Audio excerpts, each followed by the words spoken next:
Roll 5. I'm gonna. The reason I'm doing that is because there's a song that when I was a kid I listened to a lot. That's how it started. So I'm sorry for everybody listening, wondering why the old man is saying Roll 5. I'll play the song. We'll use that as the opening for one of these. Yeah, just send it to me. I'll send it to you. So hello everyone, and welcome to Retro Dogfight, the podcast in which old guys talk old flight sims. I am your co-host Brian. Joining me as always is your co-host Chase. How you doing? And your co-host Denny. Hello. Now, Denny and I might sound a little different. I sound different because between yesterday and today, Windows decided to change my audio for some reason. I don't know why. Something's up with my mic or with voice meter. I don't know what's going on. For some reason, and I sound different because my cat apparently stole my headphones. Yeah. So both Denny and I probably sound a little different. I had to up the gain on my mic. I don't know why. So apologies for that. I'm going to try and figure it out. I couldn't figure it out. I don't know. Nothing changed. I didn't do a Windows update or anything. Nothing changed. Excuse me. So I don't know what happened, but hopefully I sound okay. Apparently, I did a recording of myself. I sounded mostly okay. I had to up the gain. I don't know why. So friends, we have two games to talk about because we've already talked about one of them. A while back, we talked about the first F-15 Strike Eagle game, but there are two others. And so I was trying to make this show go chronologically, but we're going to fudge things up a bit going forward. We're figuring things out as we go. But while I was trying to keep things chronological, I'm like, let's do the remaining two F-15 Strike Eagle games. There are two more F-15, creatively called F-15 Strike Eagle 2 and 3. F-15 Strike Eagle 2 came out in 1989, and then F-15 Strike Eagle 3 came out in 1992. So let's start with the first game we're going to talk about today, F-15 Strike Eagle 2, which if you just look at a screenshot, looks almost exactly like F-19 Stealth Fighter, which is, you would not be mistaken. They basically took the 3D engine of F-19 Stealth Fighter and changed a lot of other things. Now, I did not play this game back in the day at all because I could not stand the first 15 game. What about you guys? Did you guys play this back in the day? I actually dabbled in it a little bit, but only on the Amiga, and not too much of it because I had acquired it through alternative means, meaning that I did not have a manual for it. So I was pretty lost on what to do. But, yeah, I think I just skipped over this one. I was not a big MicroProse flight sim fan during this part of their era. Around the time of Strike Eagle 3 was when the Sims got to the point where they interested me. But yeah, so I think I looked at it, and when I was already working for computer magazines, so I think I probably took it out of the library, loaded it up, and went meh and put it back. Right. Because it's basically F-19 Stealth Fighter 0.9. It's F-15 without the stealth part. Man, friends, if you haven't played this one, I'm going to tell you, I regret not playing this back in the day because just I'm just going to tell you all, I've been really stressed lately. I've been really stressed. And the timing of me playing this game, to be honest with y'all, could not have been better. Because from the manual, I'm going to quote from the manual. Quote, whereas F-19 is finesse in the air, F-15 is Rambo in the air. And that's exactly what this game is. And see, that is, I read that in the manual as well. And where that was a big plus for you when I went back and played it, it was a big minus to me. Oh no. Simply because let's just use the word Rambo, right? Yeah. We're not thinking first blood Rambo here. We're thinking Rambo 2. Yeah. So it's big, full of noise. We'll get into it, but I'd like to hear your positive thoughts on it before I crap all over it, as is my wont, right? Oh, that's completely fair. So for me, see, I've been really stressed lately, and my brain is like, I've been so emotionally and mentally drained that I have not really been seeking out video games in my off time, except for basically the streaming I do for Space Game Junkie and this, which is rare for me. Usually when I have alone time and off time, I will seek out a video game to play. But I have not done that lately because I just haven't had it in me. But lately, this game hit at the right time for me, because it's like you get up there, especially if you play it in rookie mode in this game, it just puts you in the air, and there's some bad guys right in front of you. Just boom, shoot, hit, you shoot down a couple of guys, done. It's great. And then, okay, I have to take out an airfield. What do I got? Mavericks. Oh, Mavericks. I think we went on at length in our Q&A topic about our favorite weapons, and it's just like, if you need a generic see a thing, put the thing on the thing, and then fire a missile at it on the ground. Yeah, Mavericks will take out bridges. They'll take out hardened structures. They'll take out baby milk factories and kitty and doggy orphanages. Now friends, with a game like F-19 or most other flight sims, if you're taking out an airfield, for example, you'll take a Durandal. If you're taking out a hardened HQ, you might take field LGBs or a JDAM. Field air bomb, something like that. You'll take a specific piece of ordnance. With this game, bridge, Maverick. Airfield, Maverick. Fuel dump, Maverick. Yep. Bridge, Maverick. Missile boat, Maverick. It is your one and only air to ground. That is what you get, homie. So yeah, there are 3 weapons in this game. There's 1 air to ground weapon and 2. I don't know why they did this. 2 air to air weapons. You got the AMRAAM if they're a little far away, and you got your Sidewinder if they're a little closer. Oh, and then you have your gun.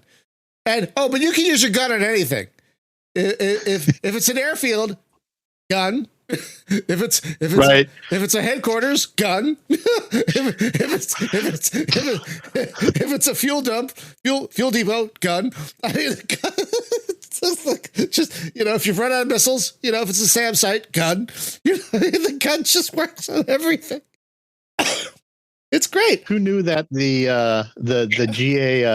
GAU-8 was on the Strike Eagle? Yeah. So yeah, I'm pretty sure the kids who played this grew up to make Ace Combat. So, so I've not really played an Ace Combat game, honestly. I have one of them. I haven't played it, but for this, it's like even the mission briefing, they don't tell you much. It's like take off, shoot this. That's it. They don't give you a map or anything. It's just like go. Yeah, like they distilled what was F-19 into this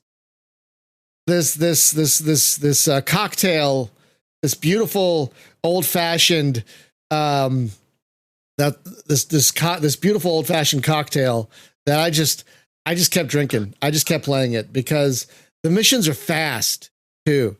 They're fast. They're quick. They're like 10 minutes. 10, 15 minutes. And if you play on rookie, you don't even have to land. You just get near the airfield and they freaking tractor beam you in. Great. Freaking great. Yeah, I mean, it's literally F-19, but don't worry about stealth. Just get up there and get the attention of the bad guys, and then kill them all. Oh, and you don't even need to worry about chaff or flares, because if you see a missile coming, just turn so they're coming at you from a sideways angle, from a 90-degree angle, and they'll just pass you. They'll just fly past you. They won't even hit you. That's just one of the things is like, I need to spoof a missile, put it on your 3-9 line. Yeah, put it on your 3 or your 9, and they'll just fly past you. They don't even worry about it.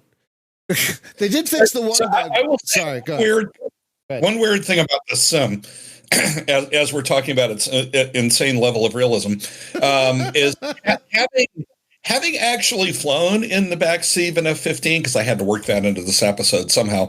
Having actually flown in the backseat of an F-15, where's your Wizzo?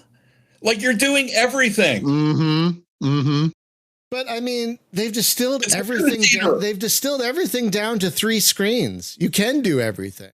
I mean, they've distilled the whole experience down to 3 missiles, 1 gun. Like, you barely ever need to change your waypoints ever, I mean, like, they've distilled it down to this like pure arcade experience. And I can kind of see why they decided to put this in the arcade. That was a bad move. It was a very bad move, because they did it way too late, obviously. I mean, now it's obvious, but but this is like for me, this was the kind of dopamine hit I needed at the right time for me. Like, I wish I regret not playing this back in the day now, because I would have really enjoyed this back in the day. This would have been a real fun time back in the day. I think I would have enjoyed this, but I skipped it because I didn't like the first F-15 game. I went right to F-15 3 back in the day. Well, I mean, you loved F-19. I loved F-19. And this is a very close cousin to that. So. Right. Yeah. I mean, this is the game for the F-19 folks, like kind of like me, who are just like, you know what? I'm tired of sneaking behind mountains. I'm tired of setting my own waypoints. I'm just going to bore straight toward the target, and woe betide any bogey that gets in my way. Which you can do in F-19, because you're not flying an F-19, you're flying an F-35 that has final countdown style been time warped back, into the 80s. And I do think it's funny, they released an expansion for this, which included several actual Desert Storm scenarios, which why? Like, that kind of goes like, why did they do that? Like, it kind of like it kind of goes against the whole feel of the rest of the game. It's like I'm this like sky god, and suddenly like, wait, why are you giving me a real? Why are you even trying to broach realism, my guys? Why even? What are you doing? The thing is, though, is around that time you had to have Desert Storm, because we cannot underestimate how much being a Reagan baby plus Desert Storm gave a boost to military simulators at that time. You're probably I mean, you can directly, I guess, map on a curve the interest in combat flight sims the longer you get from Desert Storm. It peaked. That was the Desert Storm. That was the peak, man. When and a little bit afterwards, when sims had their heyday, and you talk about the death of the flight sims, and we have at length, and the reasons why. One of the things we don't discuss is the fact that the Reagan babies, like all of us here on the podcast, and Desert Storm was wearing out. We were getting older, and that conflict had turned into less of a, the hoorah, worship the machine in the military kind of thing, into, oh my God, we're stuck in an endless war in Afghanistan. So, that's a good point. I did appreciate that the expansion brought over 2 quote unquote worlds, they call it, from F-19, and one of them, the North Cape. is my favorite. I wonder how much of that scenery code was brought over from Gunship 2000.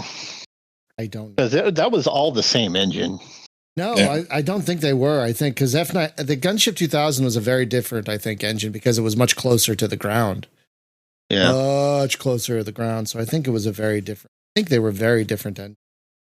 Yeah, I should look that up, but I think they were different because you were flying a lot closer to the Gunship. Yeah. That'd be interesting to learn.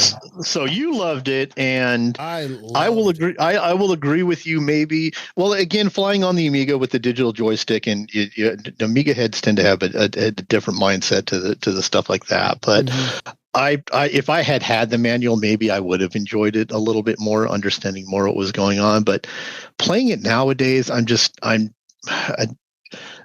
I've mentioned this before, but the remarkable, just call it F-15 Strike Eagle 4 that was put out by Chains, F-15. EA did a similar thing where they said, we have this incredible survey sim that's just not selling, so let's see if we can market the sim as a full-on action game. And they came out with a derivative called Fighter Pilot that was big, dumb, and loud, and that's kind of how I feel about this one. It's weird that the names Andy and Sid are associated with Strike Eagle 2 because it is so much just a get up there and shoot everything and get spammed by missiles, and just playing it again now, I'm just like, and the F-15 or the F-19 engine struggles mightily in that kind of quick-paced environment. There's just like if you go guns only against bogeys, things are just flash around and are just kind of jumpy, and I just didn't enjoy it with the couple hours I played it. I'm just like, okay, yeah, there's a MiG-23 right over the top of my base. I got to shoot down immediately, and then I fly toward the target, and I'm immediately targeted by every surface radar in the area. And oh, look, another spawning MiG-29. Oh, look, another spawning, Su-27. I'm just like, I'm sorry you didn't enjoy it. I kind of get where you're coming from, though. I kind of get where you're coming from. Yeah, and I mean, as far as the fact that this was, pretty much an arcade game, I think the only contemporary sim that was even the slightest bit so 89 you had Their Finest Hour, which was a great game on just an ancient engine. So there was definitely an attempt to be more realistic in the missions, but it was, you're looking at potato graphics. You had F-29 Retaliator, which is purely an arcade game. Even though it was DID. And then F-16 Combat Pilot was like the first, I think probably one of the first attempts to do something approximating a serious sim, but the tech just wasn't there yet. So I don't know that like the deep experience even existed yet. I'm not sure. I think it did. I mean, the one standout that is easy to overlook are the Spectrum Holobyte sims. You had Falcon AT and you had Amiga Falcon. Those I would call study. Yeah, that's true. They are the one standout, though. But yeah, you're talking like F-29 Retaliator was more tried to push its graphic engine more than anything else. I mean, it screamed it on the box. But yeah, it was more of a of an arcade. So the one standout that you had that we haven't discussed yet are the early Falcons, but they are an outlier. So there was a well-established, I guess, kind of pattern of sims that you were expected basically just to pick a mission, go up and start shooting shit. I mean, yeah, and F-19 was a little more serious, but it was, and it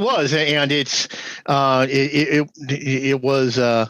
And that's why let's call it another outlier. And that's why it shines in that period as just being this remarkable standout of let's work within the computer technological limitations, create this flight sim where it's a little more slow paced and a little more thoughtful rather than going up just and shooting things. I guess it stands kind of alone.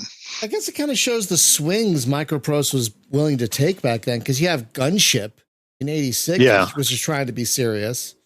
You had Project Stealth Fighter, which was trying to be on the serious side. You had F-19. Then you have this, which is a big swing in the other direction. Right. So they were trying to take these big swings to like cover all these bases, I guess. It would be interesting to know. It would be interesting to know because again, what made them go from the kind of the more measured sims of Gunship and F-19 and all of a sudden saying, "Go crazy, guys." Yeah. Maybe the arcade game. Yeah, I'm wondering about that too. Like, did the tail wag the dog on that one? Yeah, and then this thing came out. F-15 Strike Eagle 2 also came out for the Sega Genesis. They were putting so they're trying to expand. Yeah. Oh, okay. That's right. Yeah. Okay. Because I have a Genesis and I keep meaning to get fucking consoleization of games. God damn it! There were like half a dozen flight sim ports for the Genesis. That shocks me. There's LHX. There's this. Yeah.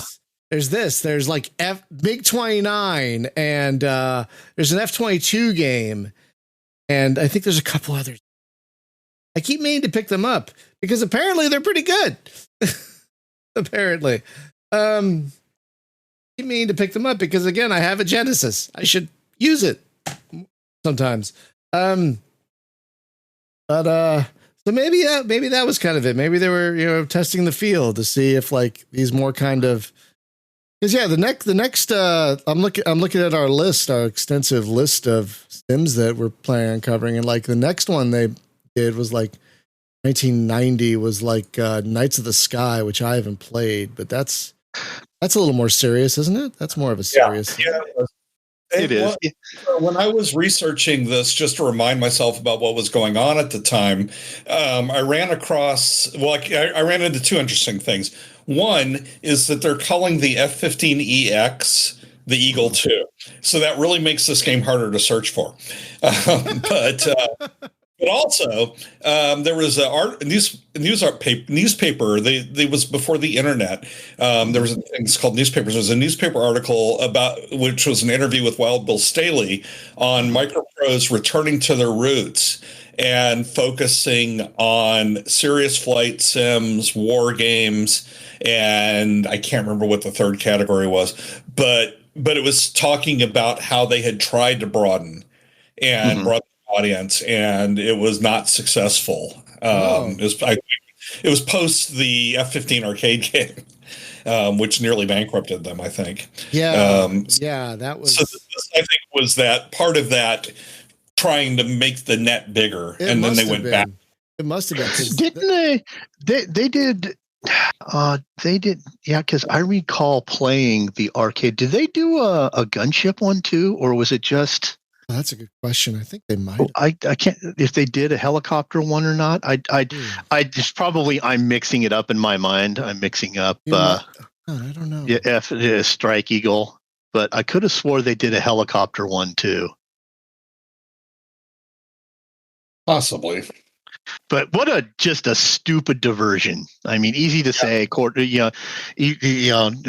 quarterbacking, but really, that's the space where you want to go. I mean, there's no way they could have known, but God, they came in so late to the arcade space, and arcades were dying at that point. They were dying at that point, and it's such a tragedy. It was such a if they had came into the arcade space when they were getting into the computer game space in the early 80s, maybe it would have worked. Yeah. Maybe. But it was way too late by the time they tried. Way too late. I remember playing it in the arcades. I'm like, oh look, a MicroProse game. Look at that. I'll try that. I was like, this isn't bad. And I never played it again. I was like, all right. Exactly. I was like, okay, all right. I tried that once. I never need to see this again. Right. Oh, so yeah, maybe this is part of their swing toward the arcades to see how it would do. But I'll tell you, there are people on our Discord who love this game. Like, I think it's Spoon Boy. This is like one of his comfort games, and I could see why. I could see why. This is gonna be one of my comfort games going forward. Like, I've played this on my tablet a bit since starting to play it on the PC, and this is a relaxing dopamine hit. Absolutely. I really do love this game, and I'm glad we finally. This is why I'm glad we're doing this podcast. I got to hit these games that I missed, back in the day, and I mean, the only bad thing I have to say about this game is it maybe takes 2 or 3 Mavericks to take out an airfield, which is like. Which is like, okay. Oh man, just keep in mind, folks, that is what you're getting. You press, what is it? S for short range missile, M for medium range missile. I can't remember. Is it just G for ground? G for ground. That is like some Sesame Street shit right there, man. S is for Sidewinder. M is for AMRAAM. God. G is for war crimes. So this could be a good starter flight sim for somebody, though. This could no. You don't think no, so? No. I think if it's way too simple. If you want something where you go up and you are just a bear in the sky, and it's target rich and it's not too complex, play ADF. Usually, when I recommend a starter sim for someone, I usually recommend F-117 because easy to get into, easy to play. You don't even need to. That is such a throwback, though. I mean, that you are. I mean, it is playable in the modern day under the emulation, but it is. I don't know if that's what people think of when they think about a flight sim. This careful, measured. Watch yourself. They're thinking more kick the tires and light the fires. That's fair. For God's sake, F-15-2 is the ultimate example of kick the tires and light the fires to the point where, you're Rambo and you've got, but I would pick something maybe a little more modern. That's, going back to ADF, I think would be because that's where you would start, probably that kind of thing. Yeah. I mean, not Fighters Anthology's got a little switchology. I mean, you look at its keyboard, you got its keyboard charts, and man, there is a ton of stuff there. You don't need half of it. Yeah. But it all depends. I mean, think about the first USNF mission. Which is burned in my brain because you got to get out there and you got to kill some MiG-31s before they blow up a 747. So you're under, you're under time constraints. You got to know that you got a burner out there. You got to know that you got to use try to use your Phoenixes and get that all set up. So it's, there's some decision making there. So I don't know if I'd go with that first. I don't know if I'd go with that first as a first sim. My 90s self is like my 1996 self just died inside. The stuff came to my head. But I think if somebody was like to try to play their first flight sim, Nova Logic. Oh. They approximate airplane, but they look good. You guys are for the time, and are so primitive visually. They're great games. But Logic gives you that flash too. I mean, given the day, they were good.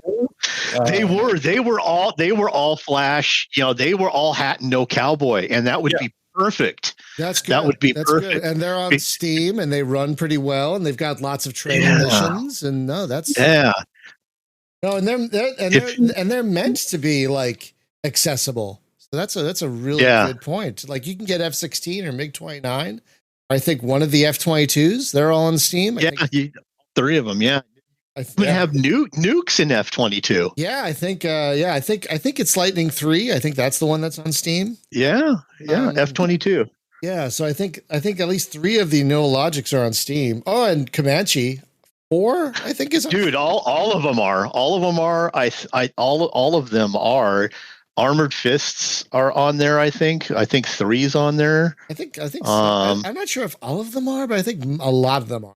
I know that the trio, there used to be an enormous box set. This is back in the days of the box, where they took all 3. They took F-22, F-16. What's the other one? They did F-16 and F-22 and 29. F-29, yeah. Okay. And they put the 3 boxes side to side, not stack them up like, a normal, but like side to side. So you had like a 1.5 feet long of flight sim boxes. And that was like a Novalogic like bundle package that you could buy. So on Steam right now, you can get F-16, Comanche 4, MiG-29, and F-22 3. Oh, and Armored Fist 3. Those are the flight sims you can get. Yeah. They also have they have some of the Delta Extremes. Yeah, the Delta Forces. Oh, those, God, yeah. Those are fun. I enjoyed those back in the day. The first ones were good, but man, talk about the introduction of shooting at a pixel. Well, the Black Hawk Down one was fun, and I enjoyed Joint Operations as well. Yeah, I like the early ones better. With the pixel shooting, they tried to make it. That was a little more. That was almost like a proto Arma. Yeah, the early those ones are great. But that's they've got a bundle up there where you get all 3 sims plus Armored Fist, Comanche. Oh yeah, Comanche, the helicopter sim. Oh yeah, Comanche 4, yeah. Yeah. But also Tacky on the Fringe, which I mean, come on, Bruce Campbell. Bruce Campbell. Mr. Chin himself. That's a big ship. Yeah. Great game. That's a great bundle. That's a good one, Danny. It's a good throwback bundle, yeah. The Novalogic Sims would be good. Pro Sims.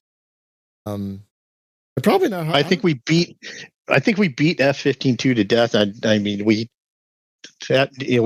covered the points on that for all you listening. It's like, look, it's built on the F-19 sim. It is definitely a shoot 'em up.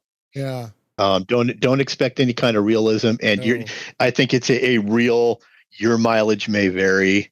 To me, it's just kind of one of those old sims. Whatever. It's I played it. Yeah. But for you, Brian, it sounds like comfort food. It hit at the right time. Now let's talk about F-15-3, which did not hit at the right time for me personally, because it is the yang to the yin of F-15-2. It is, man. Talk about your sea change. Yeah. Holy moly. It really is a completely different game, and not in a bad way. So I didn't play 2, but when I got my first 486 back in the day, it was a 486-66. This was the first game I got for it because the reviews. Really? Because 1, the reviews were good, and 2, the graphics for 1992, gorgeous. For 1992, this was a stunning flight simulator. Like no. Did you have the floppy version or the CD-ROM? Did you have? I had the floppy version. Oh, the floppy version. Yeah, I don't think the CD-ROM was even out yet. I think that probably shipped later, but yeah, that one has like interactive tutorials. I had the floppy version, which was like I think 80 fucking floppies or whatever it was. But it was, excuse my language, but it was a gorgeous game for 1992. Like I was blown away how just freaking pretty F-15-3 was.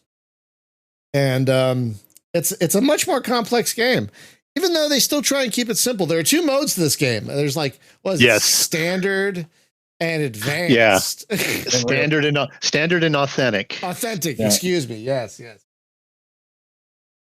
Yeah, and it's interesting. I was looking back at the CGW review, which was by Doug Fick, who was an actual F-16 pilot. He used to write for them. That was a great review, yeah.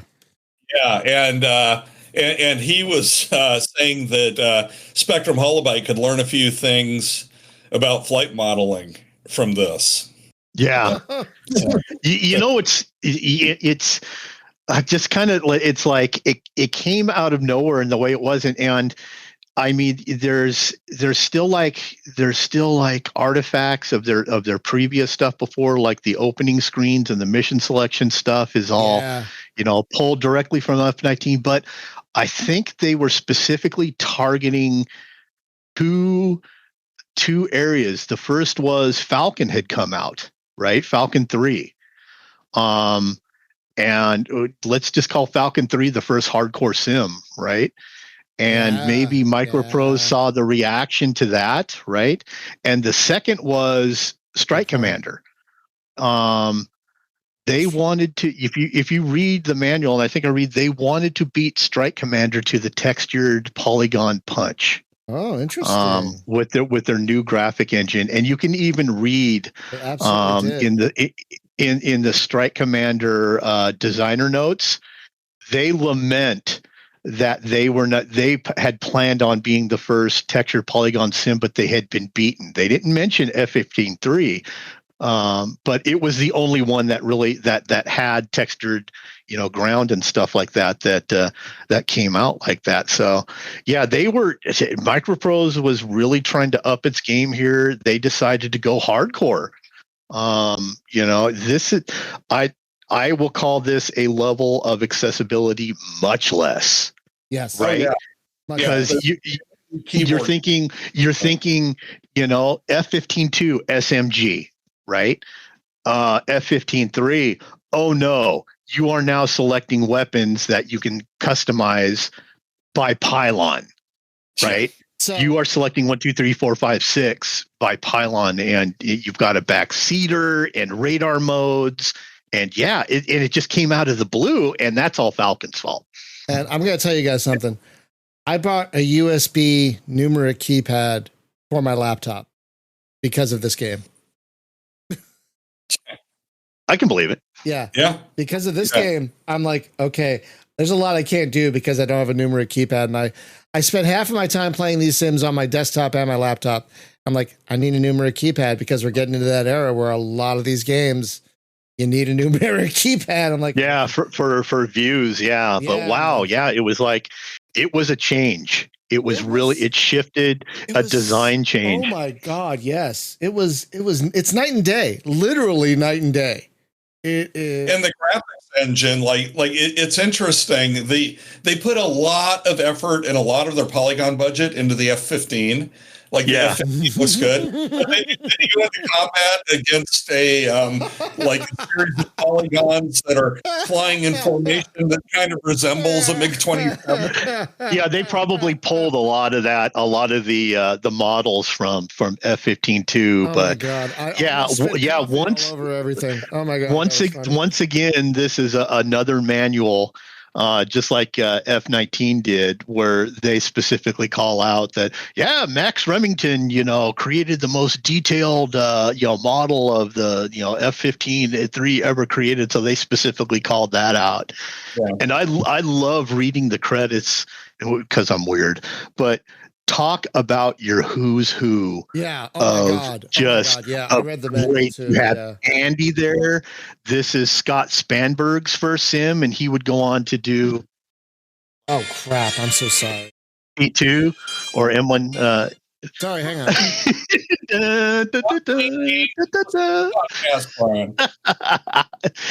This is a Brian podcast.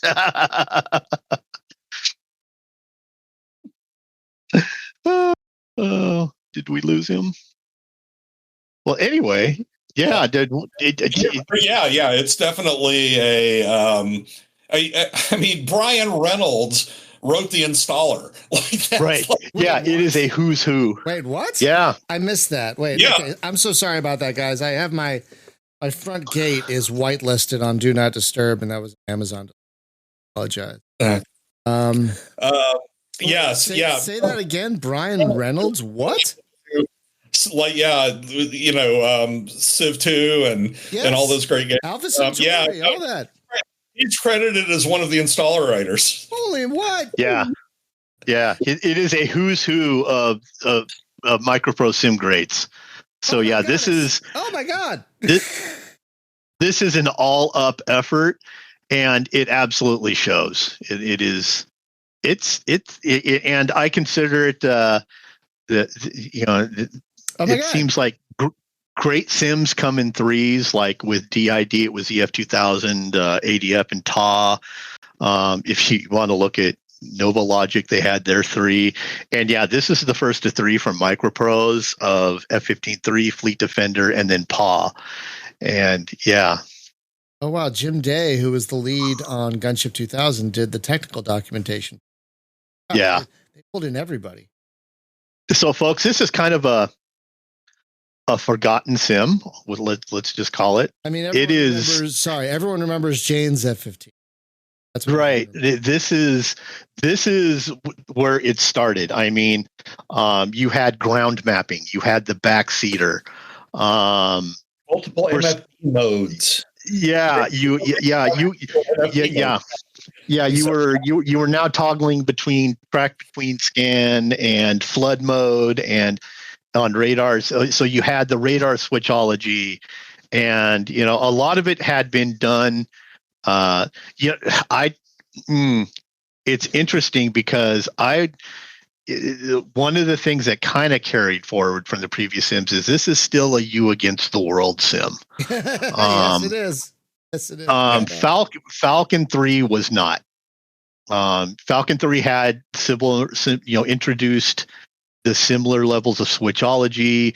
They also had kind of a more dynamic war. F-15's presentation is obviously better, but it is still you against the world. It is still the kind of the old style of, primary target hit the tank farm here, secondary target hit this, come home kind of thing. So in terms of mission structure and what is going on in the sky around you, kind of a throwback. But there's enough to keep you busy. And this is, even though we look at it now in its 320 by 200 speckle vision, texture polygons, just 1992. Yeah. My God, this was amazing. And I played this a lot back then. I played this a lot. And it was amusing reading the review. The Doug was talking about the performance of the game, and that was one of his big complaints, was that it was so slow on the today. But he said that on a 386 SX33, he was getting sub 6 frames per second. Oof. And he considers anything under 5 frames per second unplayable. That's right, kids who are like, I need 120 FPS. He was happy that on his 486-50 he could get 6 to 10 FPS, which was nice and smooth. Oh man, remember those days where, God, friends, if you weren't around, kids, if you weren't around back then, I mean, if you're listening to this podcast, you probably were around back then, but if you weren't around back then, you can't understand just how quickly everything moved. Holy cats. Just, my God. But, I really enjoyed this one back in the day. I played quite a bit of this back in the day. It was really this is probably really the first Mega Fortress was really serious, and this came out a year before this. Yeah. But that was a bomber sim. This is probably the first really, because I didn't really play much of Falcon 3. I got Falcon 3 after this, because I went straight to Falcon 3 Gold. Yeah. Yeah, now I remember when this game came out and seeing online complaints, which I guess probably were on Genie, or maybe Usenet, but people complaining that you couldn't just rocket up to 30,000 feet and go Mach 2.5 when you had a fully loaded Mudhen, because the flight modeling had not been that realistic up to this point. And so everyone is complaining that it wasn't realistic because you could barely make it over Mach like 1.2 in a dirty F-15E. And like nobody had like seen that aspect of simulation before. Like the plane just went, if it was a Mach 2 plane, it went Mach 2. And so people were like, oh, this isn't realistic because it was realistic. Exactly. I it's kind of like, I feel like this game kind of gets a short shrift because like you said, it's kind of forgotten. Like it only has three theaters. It deserved more. I think it deserved more. But again, things moved so quickly back then. More and more Sims came. And I think this was kind of forgotten as more Sims came out and we moved on. We all moved on very quickly to new stuff because new stuff kept coming out back then. Hang on. I feel a little bad for this one because even it's I think though it was a little overlooked, but then later on Fleet Defender wasn't. It's true. Which was improved the whole thing in all ways. But for anybody maybe listening to the old timers, like, go back and play it, get into it a little bit, because honestly, it is the last kind of the last F-15 Strike Eagle that we got until Jane's, and then that just went full bore. Into the study system. But if you're a retro enthusiast, it is never a waste of time to spend your time with F-15-3, Fleet Defender, and PAW. And they are great games. Oh, peak. Yeah, those three and like I would say like Gunship 2000, peak MicroProse right there. Absolutely. Peak MicroProse. Oh my God. Yeah, like I feel kind of bad because it's not like this is a bad game. Like F-15 is an excellent game. F-15-3 is an excellent game. I don't have anything really bad to say about it. I just wasn't in the right headspace to play it right now because of the stress I'm under. But like I said, it is something. It is, and that's the huge difference in time and attention. Yeah, it's that sea change. F-15-2 is a go in, light the fires, kick the tires, shoot them up.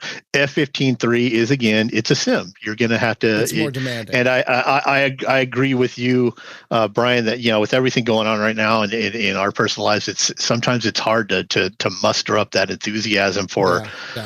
Something that goes hard, goes deep. But I can't fault the game for that. No. It knew what it was doing. It went for it, and I think it succeeded in what it was trying to do. I really do. Absolutely. Absolutely. I think it succeeded. Yeah, I think you might argue that Gunship 2000 was maybe their first attempt at doing something more realistic. Meaty. Yeah, more meaty. Yeah. I would agree with that. Airplane sim that they did, and that was not an action flight sim, but really trying to simulate the experience of the systems and the actual weapons and stuff. And I feel like it didn't quite make it, but Fleet Defender came out a year and a half later, F-14. Yep. And same, built on the engine, built on the design, and it took those next steps that went from like, okay, this is an admirable game to this is a great game. Right. Yeah. And so this is definitely the stepping stone to Fleet Defender. Yeah, like it's like F-15-3 crawled so Fleet Defender could soar, basically. Yeah, I'm not even really going to call it crawling. Well, but you know what I because mean. It walked so Fleet Defender could run. That's a better way to say it. Yes. Yeah. But yeah, I feel kind of bad because I wanted to get into the headspace to enjoy F-15 Strike Eagle 3 because there's a lot to love here because it only has the 3 theaters, but it still has the random scenario generation the other games have. Plus, it's got historical scenarios, in the Persian Gulf Theater. It's got both scenarios. You can play both single scenarios and campaigns, in the 3 theaters. So it's got legs. It absolutely has legs, And it knows how to use them. Yeah. Exactly. Nice. Nice. I did tee that one up for you. I did. You did. I didn't. I always go for the low hanging fruit, Brian. You know me. I didn't even realize I was teeing it up for you. So well done there. And it's actually graphic engine. Yeah. Even though it's a messy desert terrain. Yeah. It's still speckle vision, than the previous generations. I think really I found this an enjoyable sim because it was fun to see that early level of system simulation. That kept it simple enough that you're not like freaking having to go to the Air Force Academy to fly it like some of the modern sims. But you still saw why you would use different radar modes, why you would use an air-to-ground mode, things like that. Really, the biggest flaw in this design is that you're up there alone. Yeah. You against the world. It's kind of like it's kind of like a transitional sim, like between the old we couldn't do all of this and the new we can do all of this kind of sim. One of the things I do want to point out, just kind of because we kind of brushed by it, is earlier is the God, I just lost my train of thought. Oh, the standard versus authentic. When you're in standard mode and you're a big F-19 F-15 2 fan, like the 2 symbology is the same thing. You get the same God's eye view with the icons from F-15 and stuff like that. And basically you get the whole, you get the automatic lock on and all that stuff.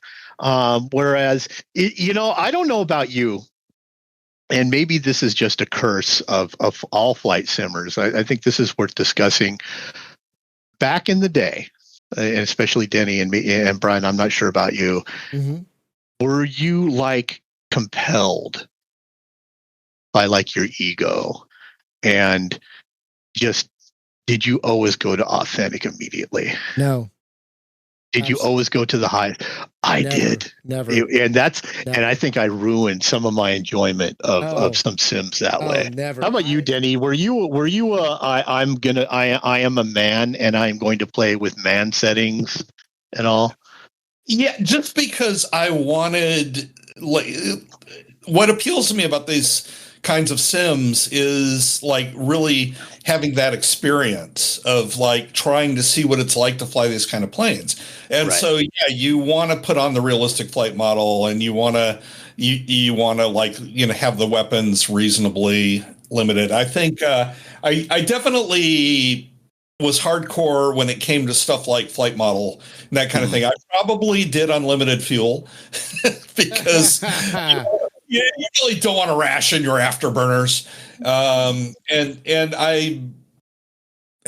I'm trying to think if I made the weapons realistic or not. But I think I did, because I remember the frustration. One of the things that F-15 3 did, I think Falcon did it before that, but was simulate the limitations of the AIM-7 Sparrow. That you had to keep. Yeah, you had to keep. You had to key lock on it. Yeah. And so that kind of stuff like made it so much more interesting to me than like fire and forget. So I think I had the probably realism on the weapons too, because I remember that moment going, oh wow, I turned my plane and now my missile just dropped to the ground. Right. I mean, I think we can also thank Falcon 3 for that, of getting us out of the mindset of see a dot, shoot a dot, and then just maneuver, at actually operating with the you've got to get in the rear quarter for a sidewinder shot. You've got to keep beaming your missile if it's a Sparrow. I don't know. I should have known this, but I can't remember. Maybe both of you did. Does Strike Eagle 3, does it simulate AMRAAM Pit Bull? where you basically you have to keep it locked up like a sparrow until until AMRAAM can lock on itself. I don't think it does. I don't think so. No. Okay, it's strictly a fire and forget. All right. So all right. I know. See, I always try to lean more toward it being a game. Like I never turned on. I rarely turned on cheats, like unlimited this, unlimited that. I rarely did that. Right. But I never turn on full realism. Like I always try and keep it more leaning toward a game. Right. Thing like that's still something I struggle with to this day. I mean, I know better, but it's like it's that hardcore CompSys IBM flight sim guy from kid from the 90s, like screaming, that neglected child screaming, "Oh, how dare you turn on easy targeting, or more relaxed landings, or more relaxed gunplay." So it's there for you to have fun. It's there. I mean, I get it. If that's how you have fun by trying to do the realistic thing, that's fine. And I don't even know if it was more fun. That's it's kind of a pathological.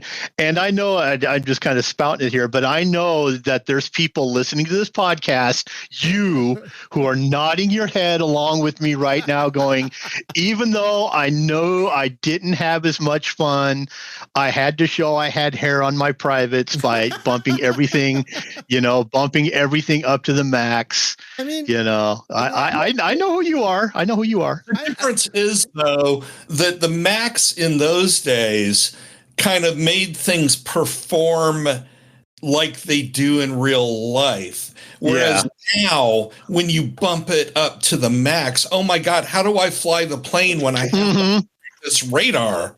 I will give you that. I mean, one of my flight sim quotey air fingers realism things is trim. I freaking hate trim. And going back, recalling, one of these flight manuals, it's like one of them says, you know what?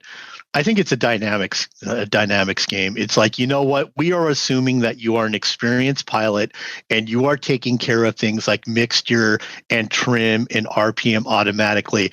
And I do not have a big enough thumbs up for that. Amen.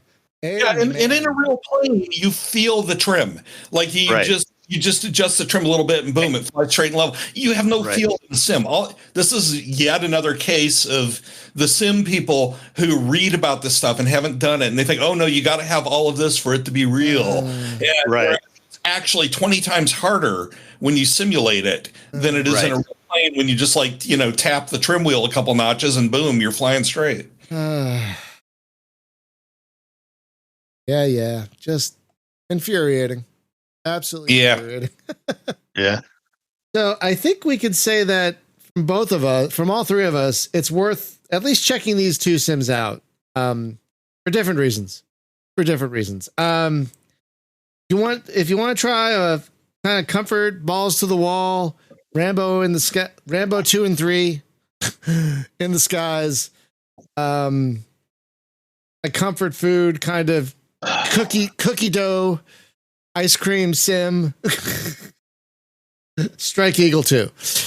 If you want something a little more serious, that was like, I think really a transition sim between what we had in the late 80s and early 90s to what we have today. This is what F-15-3 is, really. I think they're both worth playing today. It's really weird that all these other MicroProse sims are available on Steam and GOG and not these two. What is happening? I don't get it. Why not these two? Or why not all three of them? Yeah. What is happening? Maybe, I mean, let's see. You can get everything but 2 and 3. Well, that is weird. Well, it's weird. F-15, the first F-15 was on Steam for a freaking hot second. And I have it. Is that Atari? It's a rights issue. So that's just weird that it's always a rights issue. It's always a rights issue. I'm wondering if maybe F-15-3 something is tied in with the Janes. I don't know. Who knows? It's Atari.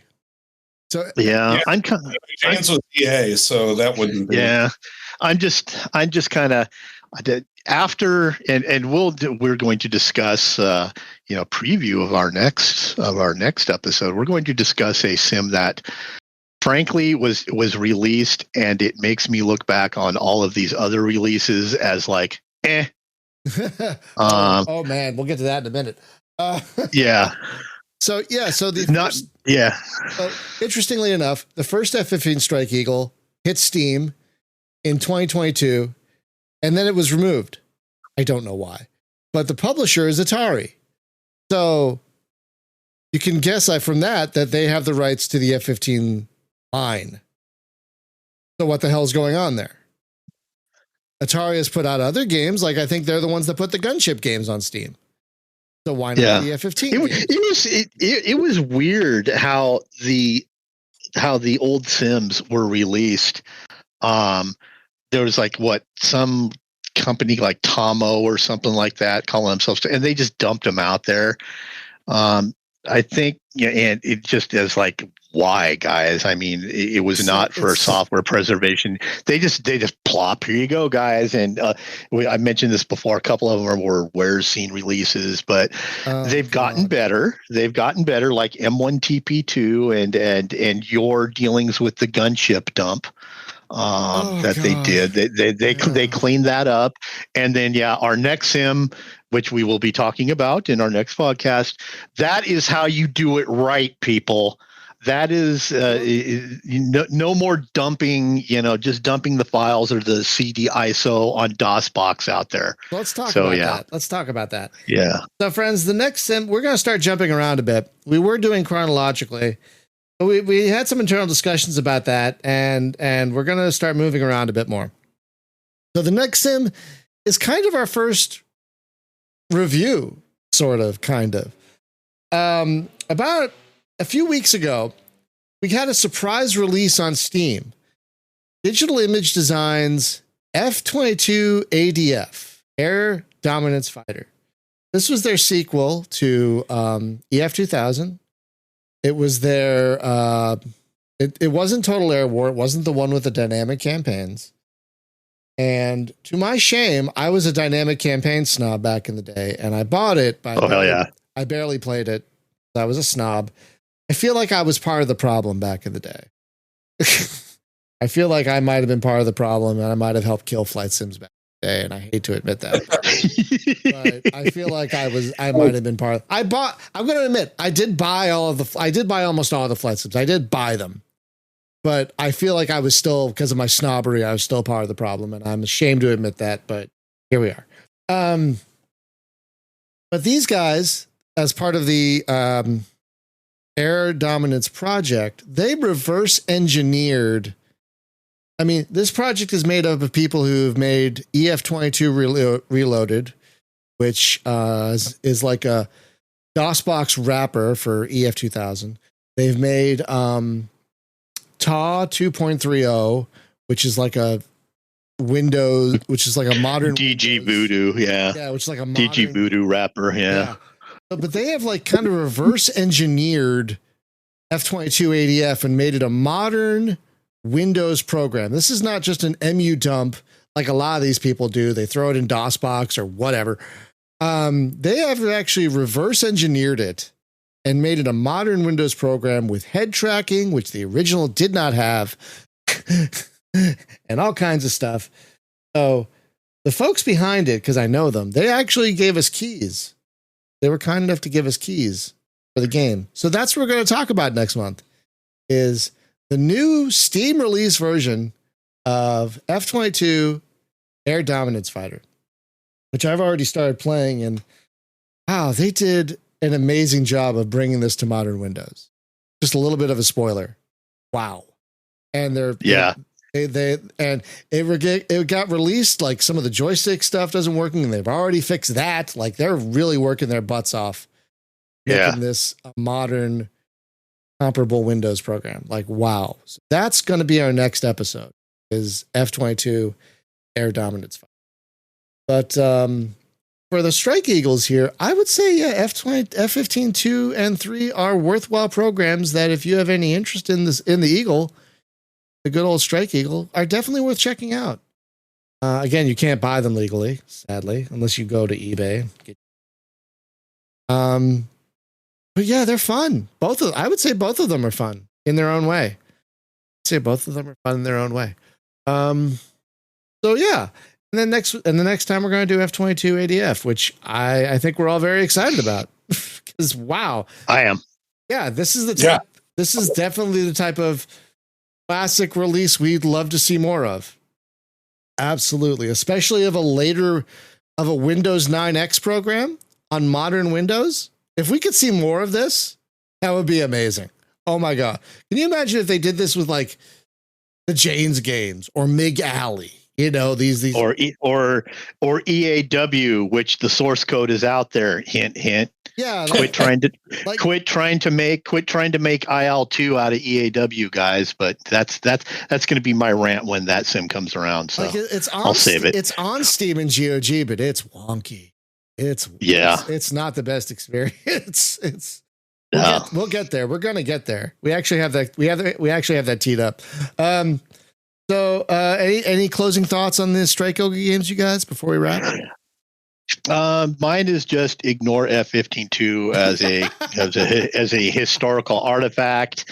If you're a retro simmer, F-15-3 will not waste your time. Yeah. I mean, I think if you're going into history for the F-15-2 experience, just play F-117 Nighthawk.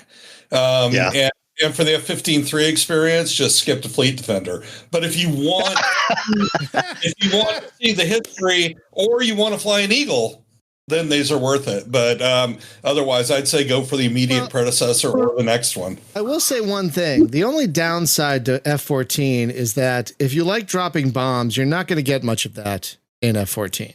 Because that's mostly a dog. Yeah, no bomb. Yeah, no bomb cat, which is fine. Yeah. So if you prefer dropping bombs on things, you're going to want to go to F-15-3. But if you're more of a dogfighter, then yes, Fleet Defender is probably going to be your sim of choice. That is a good point, and I am often blind to that because I'm an air-to-air guy. So that's why there's three. Yeah, I'm the air to ground. I'm the air to ground guy. I'm absolutely the air to ground guy. I love dropping bombs on things. Absolutely. I love moving. You pick on smaller kids in school too, Brian. Yeah. Brian is here to drop bombs. Yeah. Oh man, yeah. Don't ever put me in a school auditorium in front of high schoolers. I would fail miserably. All right, guys, that's going to do it for us. Thank you so much for listening. We love doing this show. We really do. It is a little bit of joy in what is right now a pretty dark world. It is.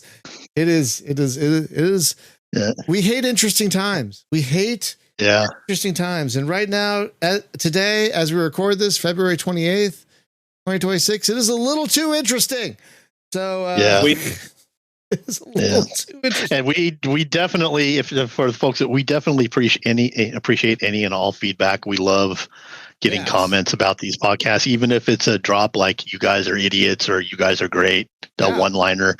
We bask in the attention, guys. And if you have any ideas or want us, like if you hear on our upcoming sim, hey, could you guys talk about X? We would love to do it. Yeah, in the comments on the Discord, wherever. We do love constructive criticism. Hint, hint, constructive. Just throwing that out there. But yes, thank you so much for listening, everyone. We do truly love you all.